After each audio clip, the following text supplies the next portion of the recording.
आज Doubtnut app download करें। Doubtnut पर अपने सभी गणित, रसायन विज्ञान, भौतिक विज्ञान और जीव विज्ञान के डाउट्स का करो सफाया। बस प्रश्न की फोटो खींचो, एक ही प्रश्न को क्रॉप करो और तुरंत वीडियो सोल्यूशन पाओ। अभी डाउनलोड करें। हेलो फ्रेंड्स, एक क्वेश्चन है। इसमें हम देखते हैं निम्नलिखित में सर्वाधिक स्थायी कौन है।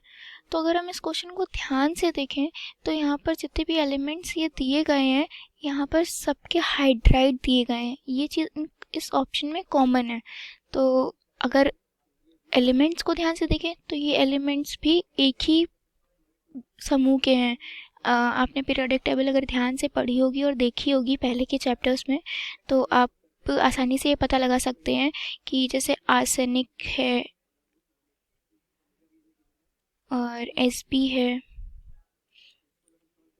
P है और N है, ये सारे ही 15वें ग्रुप के एलिमेंट है। मैं इसे लिखकर समझाती हूँ जिससे आप आसानी से समझ सकें।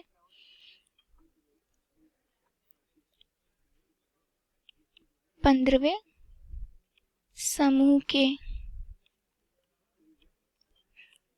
तत्व हैं, ठीक है, जिसमें नाइट्रोजन, फास्फोरस, Sp और आर्सेनिक ये सब पाए जाते हैं, ठीक है। इस आपने पीरियोडिक टेबल पढ़ी होगी, उसमें होता है कि जब भी हम पीरियोडिक टेबल में ऊपर से नीचे की ओर जाते हैं, ऊपर से नीचे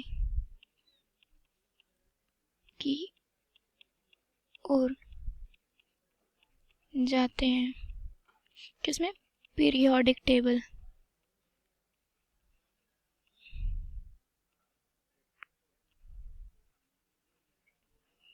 या आवर्त सारणी कह सकते हैं इसे।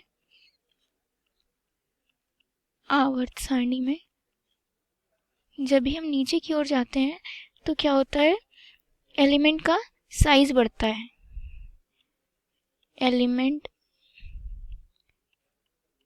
तत्व का साइज बढ़ता है।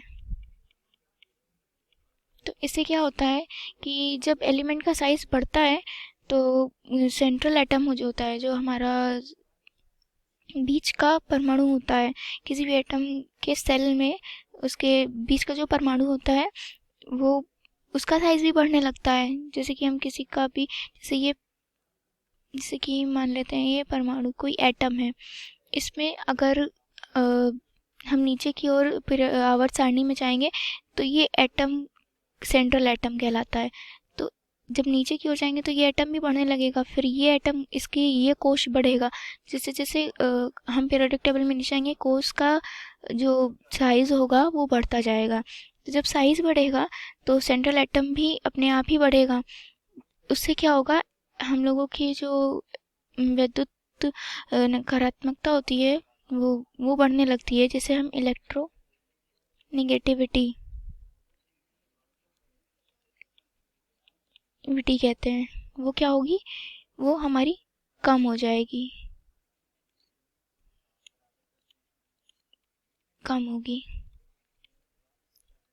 फिर इससे हमारे तत्व पर क्या फर्क पड़ेगा, इससे हमारे तत्व के बीच का जो बंध होंगे वो बंध दूर दूर हो जाएंगे और कमजोर हो जाएंगे, ठीक है, कमजोर हो जाएंगे। अब कमजोर हो जाएंगे तो क्या होगा कि हमारा जो एलिमेंट है वो उसकी स्टेबिलिटी, उसकी जो स्थायित्व होगा वो भी धीरे धीरे कम हो जाएगा। और ये कम कम कब होगा, जब हम अपने आवर्त सारणी में ऊपर से नीचे की ओर जाते हैं, बंधों के बीच प्रतिकर्षण बल लगने लगता है, जिससे वो एक दूसरे से दूर जाने लगते हैं। प्रतिकर्षण बल इसका मुख्य कारण है, लगने लगता है, जिस वजह से बंध एक दूसरे से दूर हो जाते हैं और हमारा तत्व जो होता है वो बंध जो होते हैं वो एक दूसरे से दूर हो जाते हैं और उनके कोश भी दूर हो जाते हैं। तो हमारा तत्व होगा वो कमज़ोर होने लगता है, और जब कमज़ोर हो जाएगा तो उसकी स्थायित्व कम होने लगेगा, इससे हम पता लगा सकते हैं कि आवर्त सारणी में सबसे ऊपर जो होगा वही सबसे स्थायी होगा, क्योंकि नीचे आने पर प्रतिकर्षण बल बढ़ने लगता है, बंध दूर दूर हो जाते हैं और कमज़ोर हो जाते हैं। तो देखते हैं इसमें सबसे ऊपर हमारे आवर्त सारणी में कौन होता है। आर्सेनिक तो सबसे ऊपर नहीं होता है, तो ये ऑप्शन गलत हो गया।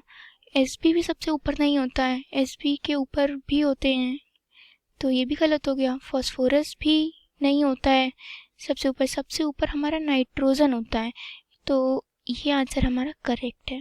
नाइट्रोजन की स्थायित्व सबसे ज़्यादा होगी इन सब के मुकाबले में। तो राइट आंसर हमारा क्या होगा, अमोनिया। इसे अमोनिया भी कहते हैं, इसका रासायनिक सूत्र NH3 होता है। ये आंसर होगा, राइट आंसर। ठीक है, थैंक यू। कक्षा 6वीं से 12वीं से लेकर नीट, IIT, JEE वो एडवांस के लेवल तक 1 करोड़ से ज़्यादा छात्रों का भरोसा। आज ही डाउनलोड करें डाउटनेट ऐप या व्हाट्सएप करें अपने सारे डाउट्स 8400 400 400 पर।